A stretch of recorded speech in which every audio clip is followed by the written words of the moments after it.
How many times have you received a prospecting email or phone call and said, sure, let's meet right away? If you're like most of us, probably not very often. And if you are doing prospecting using phone or email, what's your success rate? Probably pretty dismal. If you're like most of the people we surveyed, I'm not surprised. However, one of the things we also found out is that top performers do have greater success rates. How?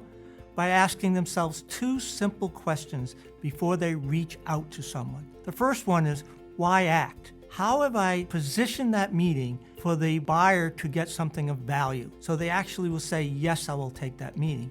And the second thing they ask is, why now? Why should I do it this moment? What is the crucial thing that I have to take care of at this time that if I wait, I'll lose out on something? So let me give you an example of what that looks like. Not too long ago, I received a phone call and I took it.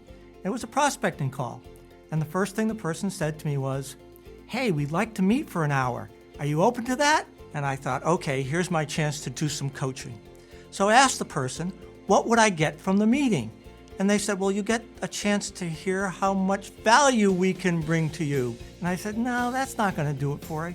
I'm a small business owner. What could you teach me in that meeting? And they weren't too clear about it. So I suggested, well, how about, could you tell me what benefits I should offer my employees to keep them, to attract them? Oh, we could do that. Or can you tell me what people offer that are my size company that would really make us stand out? Oh, we could do that. So after a little give and take, I finally said, well, let's try it again. What is the premise for my meeting with you? He said, well, we could come in and we could show you this, this, this, and this, all of which would be very valuable to me. And I said, now you got it, that's right.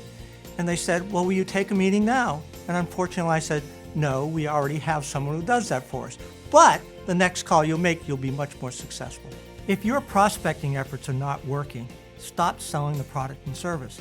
Instead, try to sell the value of the meeting. Educate with new ideas. Bring something to the table where the buyer will say, yeah, I can see I can get value from that meeting and want to meet with you. So this is just one of the examples of the things that you'll learn in the workshop, Rain Sales Prospecting.